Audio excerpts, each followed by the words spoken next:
Hi, this is Joanne from Stories About Speaking, and I have a guest. I love having guests. This is Emily Jacob, and we haven't met. And although she just got on camera a few seconds ago, I deliberately didn't start introducing ourselves until I was hitting record. So, Hi, hi, and thank you so much for coming welcome. on. Yeah.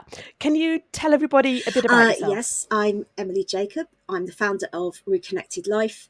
And Reconnected Life is my coaching business. And I help women who have experienced sexual violence or sexual trauma in any way to rebuild their lives and live their whole reconnected life again. Right. Okay. So, I don't know whether I missed it. Is it violence in general or more Sexual specifically the sexual violence, violence? yes, but as well as sexual It is more. violence, there's emotional abuse. Often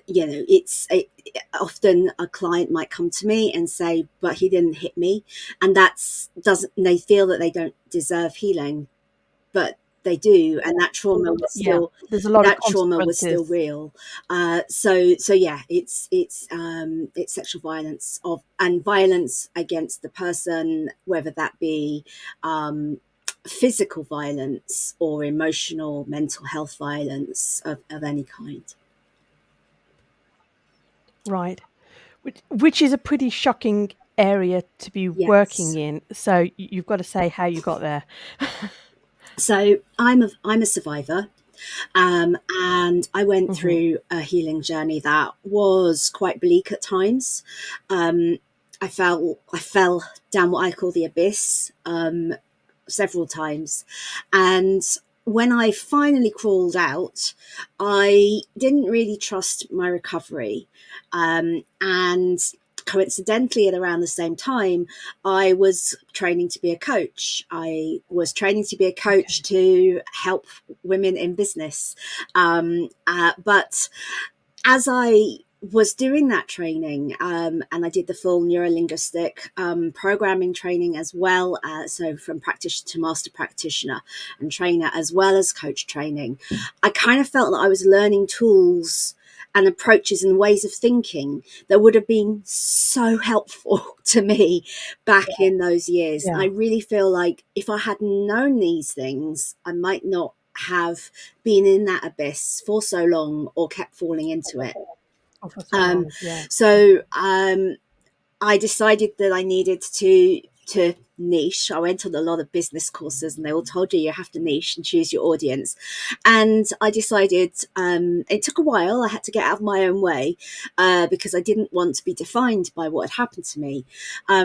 But Yeah. I'm not. What I'm defined by now is that I am someone that people can see. You mean you can move past this? You can live a life. It doesn't define you. You decide how you define yourself, and that's powerful to me. That makes meaning for me. Gives me a reason to get out of bed in the morning, and it gives me a lot of pleasure to see my clients flower and blossom into the Hmm. women that they always could have been. So many of my clients, something happened to them when they were either children or young adults, and now they're in their 40s and 50s. And on the outward, they look like everything's fine. They have family, a Hmm. career, a business, but inside they still feel that they're not quite all there. And that's the Hmm. work that we do to totally leave it behind. Okay. I'm trying to listen to you and hold the questions in my mind because there's so much going on. But thank you so much, Asay, for sharing that. First of all, you used the word survivor. You said are a survivor. And the very little that I've looked at the subject, people can get sensitive about the Yes. word survivor. So, how do you feel For about me, it? it's a word that demonstrates an active moving from something. If you have survived something, you must have moved out of something that meant you needed to survive. Okay. And so for me, it's a powerful word. Um, Yeah. I personally don't like being called a victim. That makes me feel Mhm. done to and weak. Um, And and almost still and in it. still The in it, way that you yes. described the word And I'm not survivor, still yeah, it in sounded it. like you're still Some there. people like to use that they are a Yeah. warrior. There's lots of different words that people want to use, and Yeah. I understand. I mean, a lot of people don't like to use the word recovery, as though recovery is a destination that you ought to be trying to aim for, and some people can't Right. necessarily always get to this shiny place, but they, I feel that everyone can feel better than they did or they do. Um, Yes. and Yeah. so words have lots of meaning to different people, and I respect whatever words people want to use about their experience. Yeah. That's for them to. What we're talking about, stories, and words create stories Yeah. in our minds, and at a certain space and time, it's absolutely right to identify as a victim, because that's the truth. It happened Yes. and it Yes. is. And whilst you are in that stage of healing, that if you are identifying as victim, that's, you know, that's perfectly okay. If it's 30 years later and you still identify as a victim, that can also be valid for that person. And I wouldn't want to Yeah. say it's not. Um, but it comes with stories. And what matters is, what are the Yeah. stories you're attaching to the word? I personally attached for myself the word victim to weakness. Whereas to some people, they Yeah. might attach the word victim to some feeling of feeling empowered that and strong, that they survived that, and they, you know, they still are a victim. They were made a victim, and they're still Yeah. here. And a Yeah, separateness. And almost a separateness of I wasn't to exactly, blame, that exactly. kind of thing. Yeah. So really, the words we use are ours to define, I think. Um, Yes. and what's important is the stories that we attach to them inside our brains, and whether or not those stories can be empowering for us, or whether or not they keep us feeling done to and disempowered. And Yeah. For me, one of the reasons why I'm come and speak to people like yourself on Mhm.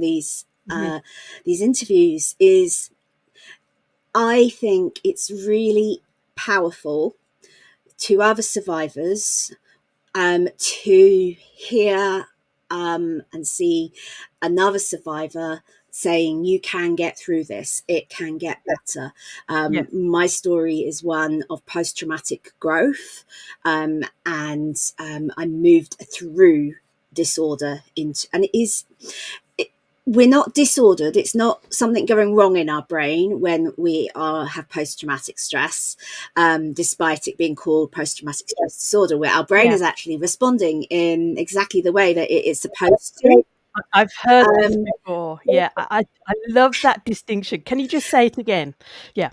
I interrupted, but I So love the we distinction. are Go not on. disordered in our brain. There's nothing wrong with our brain. When we are going through post Mhm. traumatic stress, our brain is behaving in exactly the way it is supposed to behave, it Mhm. is healing.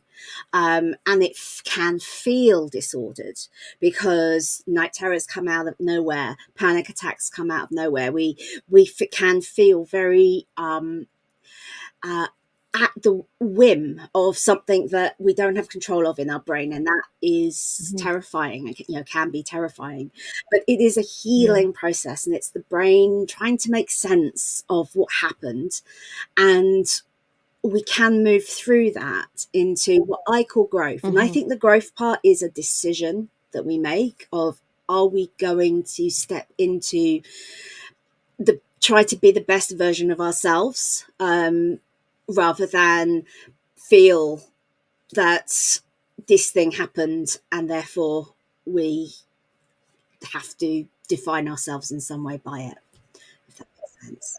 Okay. So, oh my goodness. I'm forgetting my earlier questions because when you start speaking, I'm thinking, oh, chase up on that, chase up on that. You just said then about growth phase. Does it? is dealing with it almost like the stages of grief that you go I through think different so. stages, or is Well, that grief not is related? absolutely Yeah. related because you have to Yeah. grieve the part of you that was almost killed, Hmm. you know, that who was Yeah. wounded, you know, very badly, in from what happened. You have to grieve the part of your life that you have missed out on, whether that be years of your childhood, your teenagerhood, your 20s.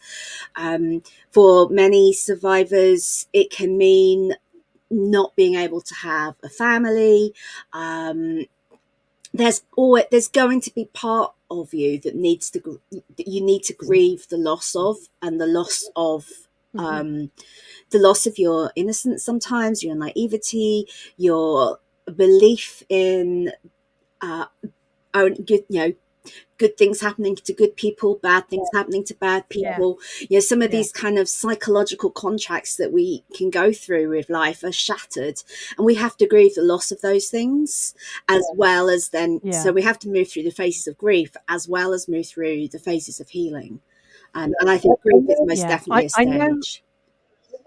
Yeah, I had an incident when I was about 18, and I do think that whole loss of your naivety about I was just, I think, so shocked that another human being that didn't look like a They don't. monster could do something like that, and it just blew my mind, but it also then made me feel very, um, well, if that one bad thing has happened, any bad thing could happen. I started worrying about fires and about, Yeah. Yeah. everything. I don't know whether that's. That's common. I'm so sorry that it happened to you too. Yeah, um, thank you. it's common to worry about everything. Anxiety, you know, the normal humans have a need to feel safe, and when that Yeah, illusion of safety is pulled away, it it is shattering. And yeah. As I say, it is the word naivety is really interesting. It's come up more recently in my life of different things happening, where you just like, they're conspiracy theorists over there, or they're dramatizing, and that doesn't happen to the everyday person. And then when you lose, yeah, I don't know. Part of me wishes I could have that yes, naivety back. It was a more gentle world, and yeah, yes. yeah, And there's a there's a there's work to be done to be able hmm, to take in and feel the beauty of that is in the world, knowing how much darkness is also in the world, and be able to yeah, hold both truths yes, together yeah, is actually. You know, it's not something you just wake up in the morning and can do anytime. It takes work yeah, to retrain the brain really to look for all those good things in the world, because we start to only see the bad when we have had that shattering happen, because it's like our brain's gone, we're not going to be tricked again, we're not going to think things are great. And so we don't trust yeah, great things necessarily when they happen. yeah, We become quite distrustful, quite cynical, and we can become quite cold. And letting in joy and love and happiness is not easy for people who have had this stuff yeah. happen. Yeah, I heard somebody say the other day, and they were saying about naivety, and then the word you use, and cynicism, and like after naivety, you fall into being cynical, and I felt very much that I was in that at the time that I heard them say that, and I was thinking, well, what's next? Because I can't go back to naivety. What's next? And he was calling it wisdom next, and that takes courage, and that at some point you have to be. I've lost the naivety. I don't want to be stuck in this cynical about everybody I meet. I've got to move forward to that, and that may take some courage. And what am I going to build? And what am I going to do? And Yeah. yeah, I don't Well, know how you feel about that. I like well, words, as you can tell. I want people to put it well, into you're language. you're about stories about speaking, so of course you like work. Um, Yeah, so I love Brené Brown to pieces, yeah, and what I love about what she said about courage is its vulnerability. And Yeah. you can't have, it takes the vulnerability in moving past naivety and into cynicism, the vulnerability to move away from cynicism, knowing that you might be risking bad things is Yeah. vulnerability. And Yeah. that's the thing, it's that openness of the heart to knowing that there are bad things and there are good things. It's to live in Yeah. And this I think yeah. grey world that isn't black or Yeah. white, Yeah. that people who, like you said, don't look like monsters can be monsters. Mhm. That Yeah. but also that most people are doing the best that they can every day with with how Yeah. what their different circumstances are, and most people are good-hearted. To have to believe that, knowing that some people aren't, takes Yes. vulnerability, because you've got to learn to trust again, I think. Yeah. And trusting Trusting your own yourself, instinct, yeah. instinct. I mean, I was wrong. When You know, I was really wrong one time, and then obviously afterwards, you've got to build well that faith and I trust in think that, yourself. Yeah. instinct is in the body, isn't it? It's kind of, people say you feel it in your Yeah. gut, and it's how your sort of your skin prickles and things like that. So instinct is something that you get a sense of somehow in your body. For people who have been assaulted, um, there becomes very often a disconnect between mind and body. So actually instinct is Right. really difficult to rebuild, because you've got to get back in Okay. tune and actually actively learn how to listen to your body's signals. Whereas in the Mhm. past, that might have been more intuitive. You wouldn't. It was Yeah. something you just learned growing up. As a human, you learn instincts. You don't actively go to class and go to a lesson. This is how you learn instinct. Yeah. But when you've been assaulted, you have to reconnect into your body, because it becomes distant to you. And so I think that's why sometimes it's really difficult to trust again. Well, we need to, yes, and that's mean we have to work really hard at reconnecting into what is our body telling us, and we might get it wrong sometimes, but Yeah. just learning to listen. It's for me, I feel like it's a lifelong process, but learning to listen to, oh, I'm getting that little crick in my shoulder, that means that I'm in a stress situation. Why am I in a stress Yeah. situation? And starting to really interrogate different um, little signals, because our body speaks first. Really, our body will tell our mind, but we've got to listen to what it is, otherwise we override it too often. Yeah. I think this is why coaching is so useful, is that things that are instinctual in maybe a phase of your life or for a certain type of person, sometimes we just need to Yeah, spell it out. Just like, oh, let's just walk yeah, ourselves through this. And maybe as we're walking through it, we'll suddenly remember and things yeah, will start to click in. Or maybe we've got to actually put some effort in and learn it yeah. and relearn And it. that's, I mean, stories about our trauma are important at a stage in healing. They're important for us to get clear on what is the story we're going to tell ourselves about what happened, and try to make sense of Mhm. that to ourselves, because humans are meaning making machines, and we need to make sense to ourselves of what happened.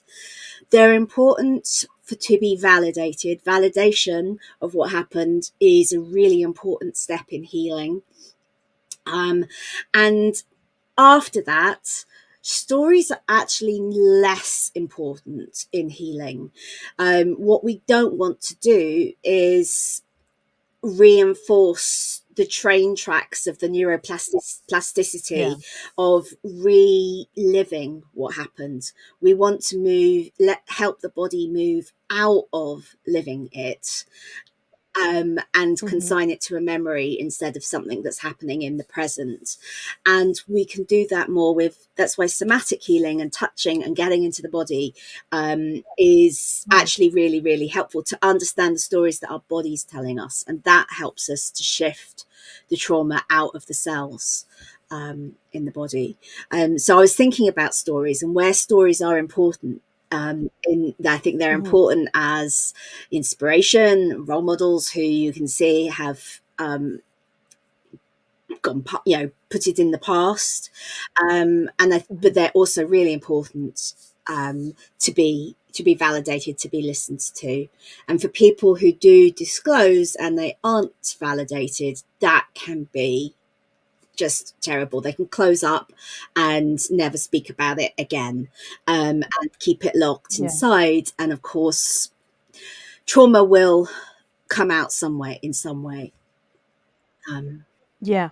Which kind of bounces me onto a little bit off topic in terms of your actual work that you mm. do now, but how did you become the person that was willing to speak out and to share your story? um, don't exactly know.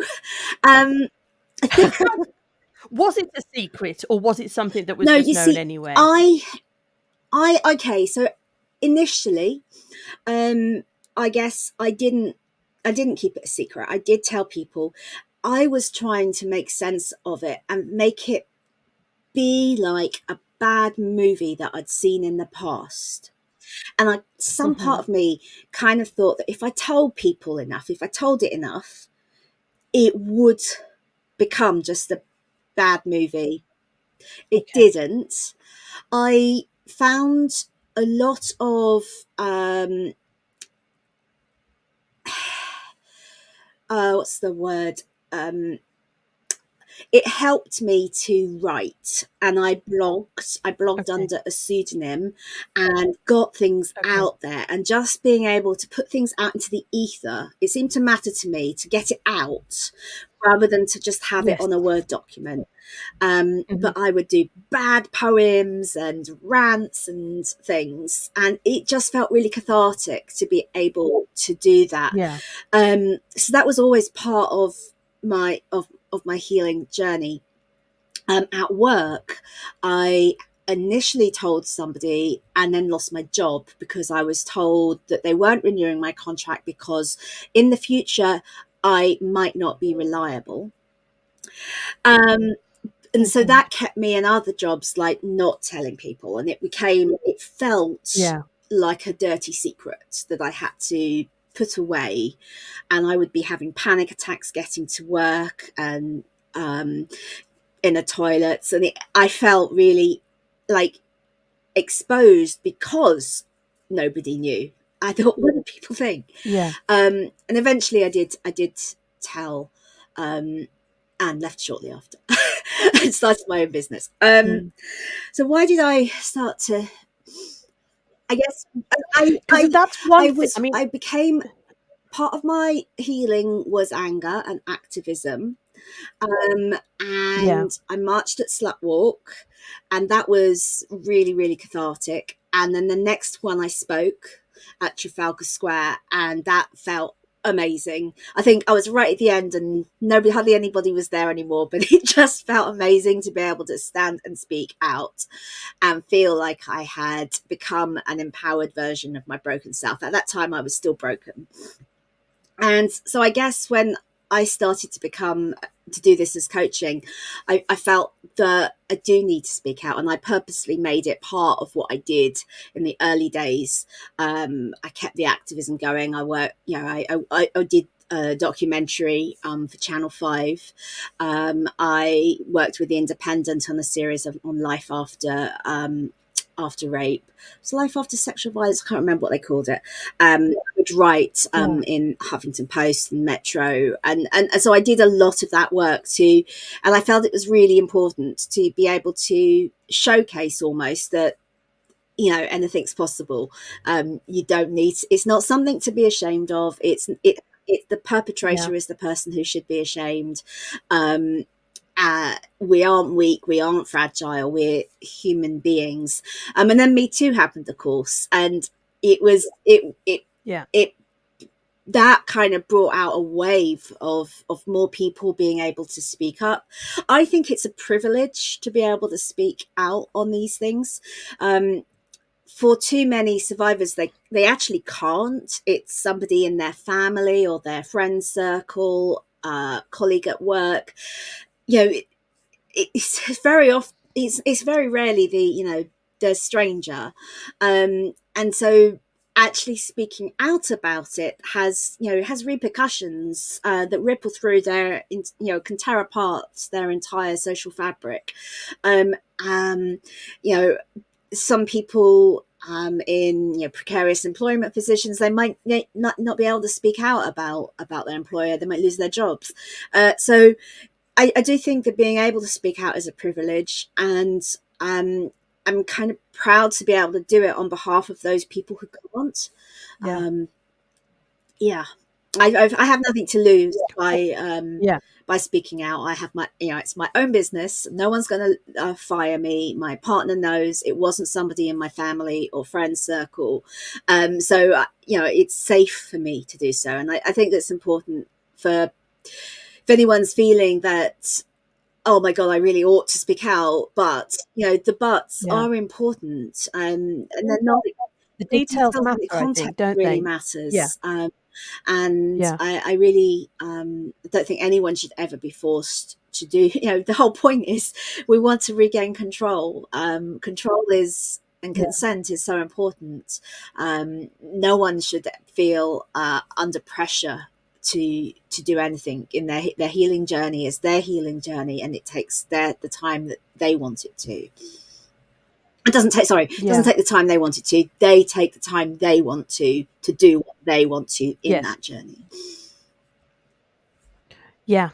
Again, I don't know whether you saw, Yes, I was trying to I'm write down a sorry. few I, things. I say too I'm much. so sorry. I'm just so interested in what you're saying. The Channel 5 documentary, is that something that It's what's the name called of that? Is that Raped something? My Story. It won the Okay. Royal Television Society Award for Best Documentary. I think it was Okay. 2018, and it was BAFTA nominated as well that year in 2018. It was first shown in autumn 2017 on Channel 5. Okay. Is it focusing on your story or is It it multiple takes, oh, stories? how many of us? I can't remember. It's 8 of us, I think. And Okay. it takes through the process, the sort of the justice process. So it kind of pulls, it Oh stops gosh. people's stories when they decide not to report, or when the police decide Okay. uh, not to take forward to the CPS. So it's kind of going through that filtering of um, two got to court, and only one had won their case. It's ever it well it won prizes, so yes, it's ever so well done. It's, as Yeah. I understand it, it's now being used in some training in the Navy and in some police Okay. forces as well. So it really it shows the impact on the survivors, and also on how the justice system really fails to and even Right. this was back filmed back in 2017, but even things have gotten worse, really, I think. Yeah. When was Me Too? I can't remember the year. 2017, I think. Tw- Beginning Was it about 2017, that? I Yes, it think, was just or a little was it bit after? after. I'm Yeah. probably 2018, 2017, 2018, actually. Yeah. Yeah. Gosh, I'm very bad at these dates. I know, but also 2020 was just such a Yes, yes, wipeout that I lose track of yes. my I years and agree. everything. I agree. Um, so sorry, I've really got to jump in. Sorry. I'm interrupting you, but you're so Oh, interesting thank to you. speak to. You were saying about it being a privilege to speak out, but also being cathartic to put something out, to write it down and to do that.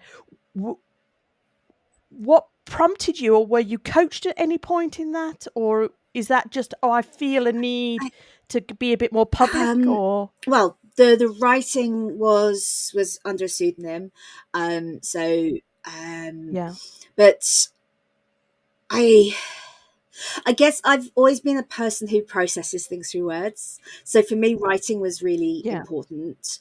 Um, it helped for me to verbalize what I couldn't actually put into words mhm, out loud, but yes, to put into words on paper or on a keyboard really helped. And then I guess I became a bit bolshy and just was like, I'm not going. I became angry. I guess maybe the anger part Angry? of Yeah, the understood. and Yeah. that anger was channeled into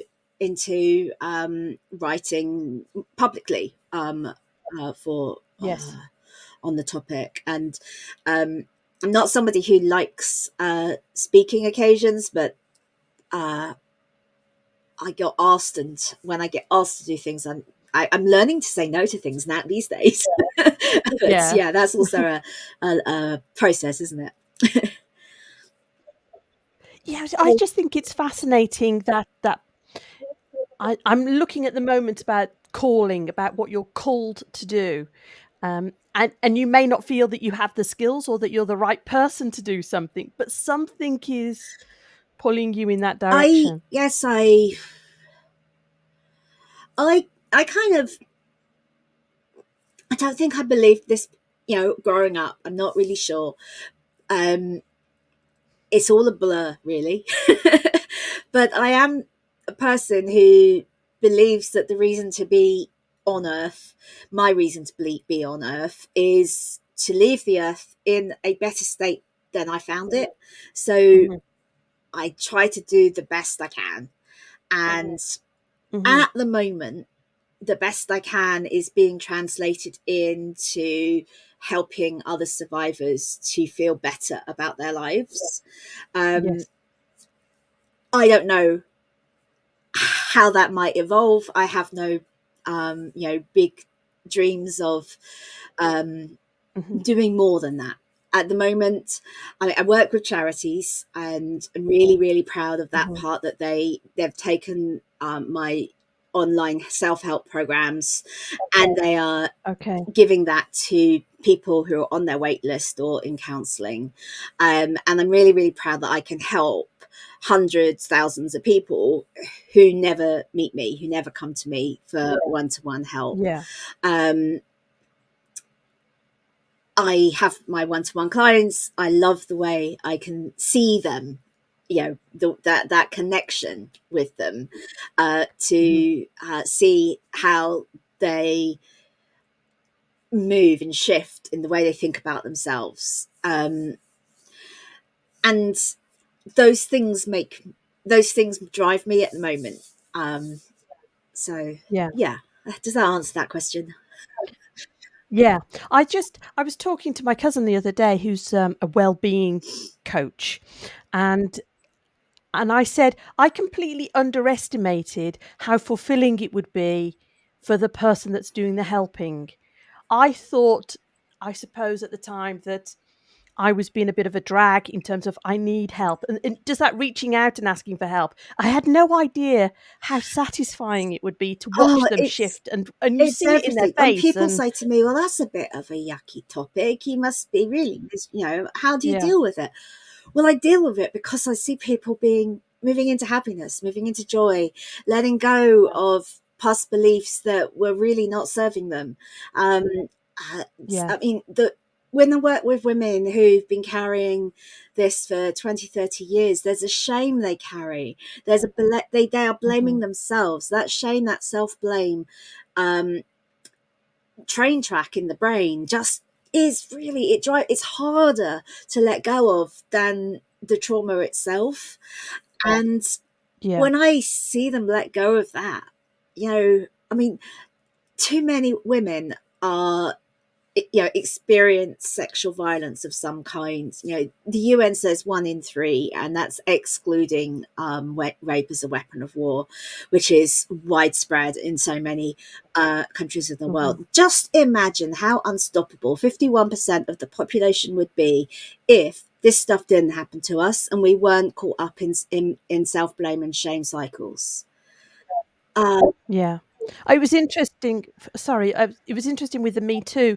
There was a little bit of a conversation about well, why didn't you report it? And I thought, oh my goodness, we're going to do the Yeah. blaming for that as well. Yeah, and why didn't you report it? It's re-traumatizing to report it. As I said, Yeah, the more we go through the what happened in our brain, the more we're re-traumatized, the yeah, more we're living in it. yeah, And reporting, yeah, again, if it's someone in your social circles, your family, to report, you know, if you're struggling to say what happened to anyone because of who it was, mhm, reporting makes it go public. You know, it's yeah. Or and somebody you work faith with, or in you know, the justice system when so few will even get to court, and then so few get. It's just it takes something special to put yourself through that.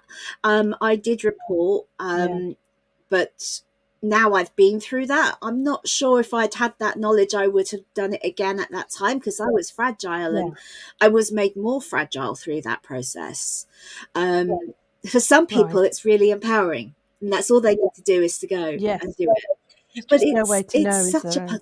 a personal thing, and until the justice system is set up to actually, you know, be able to deal with crimes against the person, then, I mean, the justice system was set up by men to protect their property, uh, and it's yeah, Yeah, it's yeah. So yeah, I don't have a lot of time for people who say, "Why didn't you report?" yeah. I was thinking about coming up to this conversation. I was thinking about incidents. There are more incidents than an attack as such. Incidents that happen at work, um, and quite honestly, it never occurred to me to report it to the police.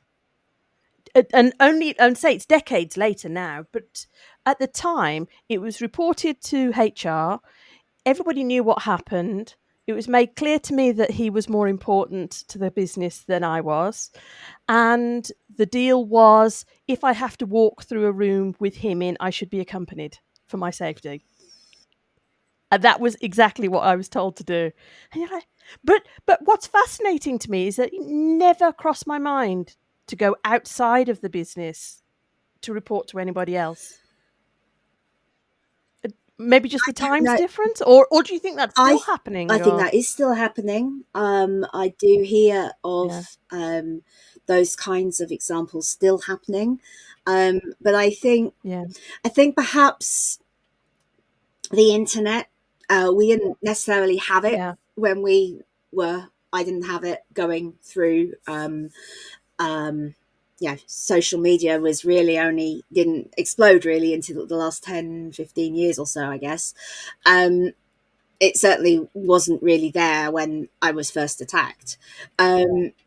And I think that now people talk more about these things on social media, either under Mhm. aliases or as themselves. I think that Yeah. um, it might occur now more to actually work's doing nothing, I'm going to go to the police. It might occur Yes. more to people. Again, it might not. Or, you know, I mean, Yeah. to a large extent, I think sometimes when it occurs to people to go to the police, often the next thought will be, but they won't do anything or they won't believe me. And so people don't. Okay. I remember when I went, I was not expecting them to believe me. But I felt like I had Okay. to do my duty for the next woman in case he did it again, and at Yeah. least it would be on record. That was what drove me to go to the police. And then when they did believe me, um, I was then just like, well, why aren't they doing things? Why? And it just kind of went nowhere. But when I told the story, they seemed to believe me. Um, but Yeah. yeah, it's, uh, I'm sorry that happened to you at work. That's awful. Yeah. I- As I say, it's an awkward thing to talk about because I feel sometimes as if just saying something is almost like a call for attention or wanting pity or sympathy. And it's more, for me, it feels Yes. more factual. This happened. And obviously it was a long time ago and I've done different processing, but it's more a case of, Yeah. well, that happened. That's one It's of my life experiences rather than I don't need the other person listening I to do I anything. agree, and that's how I feel about mine as well. Um, Yeah, it's something I can't ignore. It happened. It's a fact, but I'm yeah, not looking for sympathy. I would yeah, prefer people who want to sympathize to take that action and support other people who need support right now, yeah, who need to be listened to and heard and comforted and soothed and told that they are safe and in a safe place. yeah, yeah. It's a different, something different. I there was something I'm just wanted. What was I going to say then? Oh, two thoughts in head. When you were saying earlier about having different story, I don't know whether you use different stories or different. Oh, I'll just give you the example from my life. Afterwards, I was saying to myself, I'm lucky I've survived. And at the same time, I was feeling not Yeah. very lucky. And I struggled to hold those two stories Yes. together. That I was like, I need to tell the story that I'm lucky. I'm lucky. I'm okay. I'm here. I've survived this. But underneath, feeling like I don't feel Yeah. particularly lucky for this Yes. happening. Um, But that's really interesting. Yes, I felt that with I've been diagnosed with multiple sclerosis, and I felt really lucky that I was diagnosed within 6 weeks of my relapse, because normally people okay, take years to get diagnosed. But I yeah, also felt really like, this is not fair. I don't like yeah, this, and feeling lucky yeah. and unlucky at the same time is kind of Well, yes, holding, and holding those it's like what I together. was saying, is we have to be able to hold the two truths that feel like they are Yeah. in uh um they're That not are not compatible with compatible. each Yeah, other. but that's one of my favourite words is Paradox, that's the word I was paradox. looking for. Yes. But it's just that idea that okay, you don't have to. You can hold them together without discounting the other. That yeah, it wasn't No. a good thing that happened to you, but you are Yeah. here, and how do we There's move an forward amazing with that? book. It's written as like it's a novel. They made a not very good film out of it called Lucky Girl, and it's a true Yeah, story. And I really understood why she had called it Lucky Girl, because there was a yeah, lot that that girl went through, that the author went through, and yet has come out of it. It was yeah. a quite difficult read in places, but yeah, I enjoyed reading it as a survivor. I felt connected to some parts of the story. Right. Well, as I'm just thinking about, because you mentioned you have some online courses and different Yes, yes, I things. do. Yeah. So what what if somebody's telling themselves the story or has been telling themselves the story that they're lucky, but there was some feeling underneath of what would be symptoms or signs that maybe there's something that needs to be investigated and maybe do So either reach out to you as a coach or yeah. if 'Cause it might be yeah, I mean, obvious, but it if might you're not struggling be. to sleep, delaying going to sleep because you don't want to be asleep because sleep feels dangerous, if you are finding yourself more anxious about things that you weren't anxious about before. Like you said, you thought that there would Mhm. be things on going on fire, and and Yeah. lock the Lock the doors, check the doors, doors, da da da, you know, everything. if Yeah. you're being concerned about safety, if you, I mean, if you're having anxiety or panic attacks, they might be more obvious. If you find that you are lashing out and getting angry, when it's not normally in Mhm. your nature to get angry at things, that can be a sign. Um, Starting to comfort eat or not to eat at all, binge Mhm. eat, anything that's changes in your behavior that you think is unusual for you might indicate that Yeah. actually something isn't right inside your body, and that you might want Yeah. to go to a counsellor, go to your local rape crisis or survivors trust organization, and seek out help. um, I guess here's where I can do a plug for my program, Taste of Recovery, which is the program that a lot of the charities have a license to be able to offer to people on their wait lists. That kind of gets you therapy ready if you're not Okay. ready. That was going to Yeah, be my if you're next not question really because ready some people, yet yeah. to go and share with other people, and if you feel that therapy might be making you rake up things about what happened that you don't want to. And one thing to say is therapy and counselling should never do that. They should never make you go places you don't want to. Um, Yeah. so, I mean, I understand that sometimes that might happen. A counsellor might misjudge where you're ready, if you're ready or not, but essentially Mhm. you're in charge, and that, you're in charge of Yes. your story.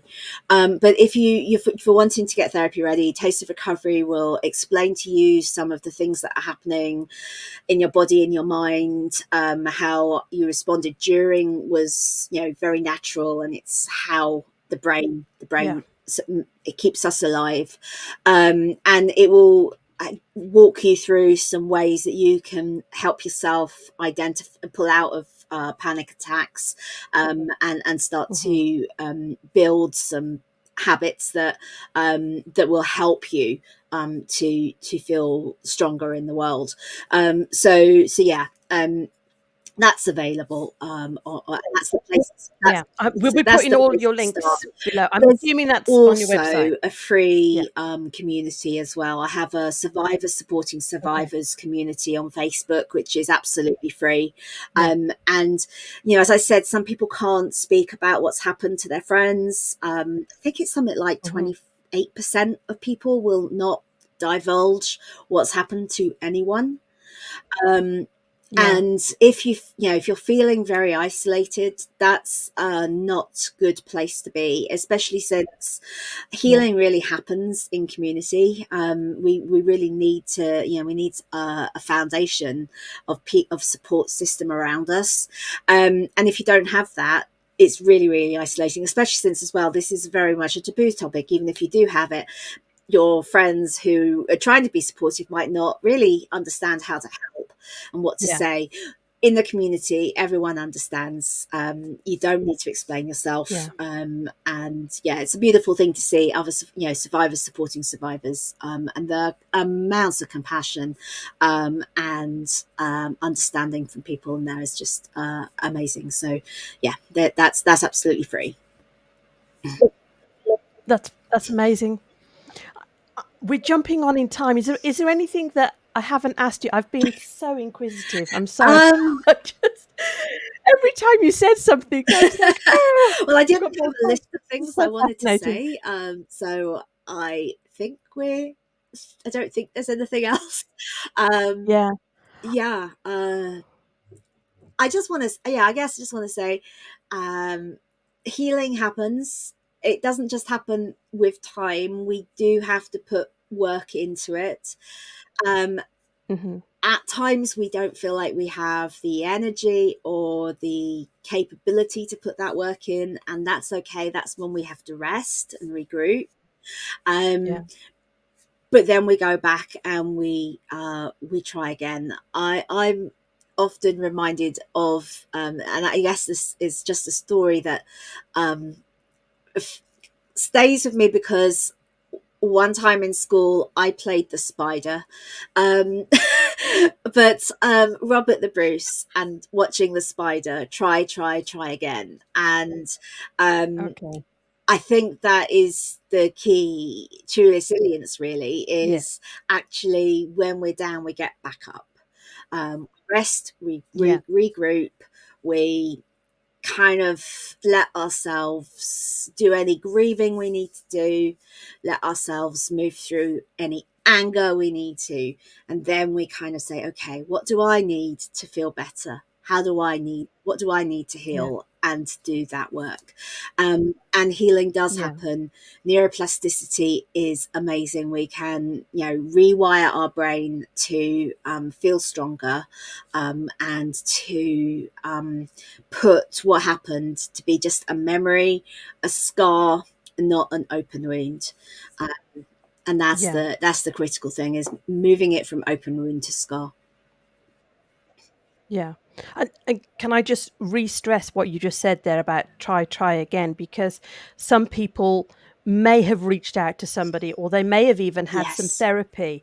Um, if things haven't worked in the past, it doesn't make it all your fault once again. No. You know, There's because so that you can be in that place. It could be a like your course, about a pre-therapy course. How do I get myself ready for this? Or maybe the coaching, yeah, or maybe the Facebook group, or maybe so there's all many these options. There's so many options. different modalities to healing. Um, Yeah. you know, um, Expressive writing, art therapy, Yeah. music, singing,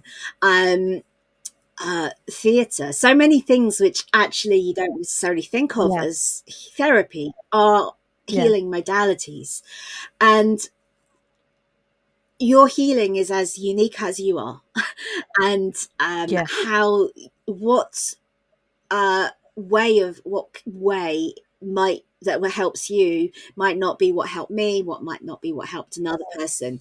And Mhm. there is a necessity to try different things to see. Yes. There's also, some uh research that was done in the counseling space that basically came up with 80% of the success is through to the connection with the teacher.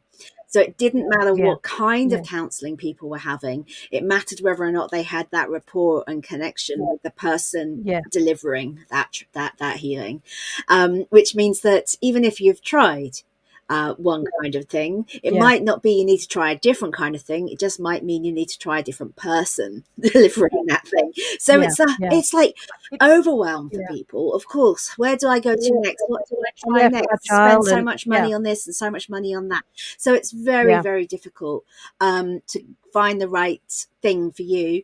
And I understand that. And I guess my message is patience and self compassion, Yeah. and keep trying again, because you deserve Yeah. healing. No way that Yeah. the perpetrator or perpetrators deserve to have taken the rest of your life away from you as well as do that. You know, they don't deserve that. You deserve your life. And Mhm. my mission is to try to help you get it back, because you deserve it. I think Oh, I think we need to leave it. I want to give you a round of applause. thank Oh, you. I thank I'm you for so having me. so grateful that you reached out to be on the podcast. I told you it was a teeny tiny podcast, but I'm just, as I say, reaching I'm out to just people that I'm I'm just happy to fascinated speak to with you. as well. And yeah, We'll put all the links below for people, but I think you've been really passionate and eloquent about where you're coming from and what your intentions are. And I do think the video particularly is really valuable for other people to get a feel and a vibe for not only the person speaking, but for the ideas, and yeah, to connect to.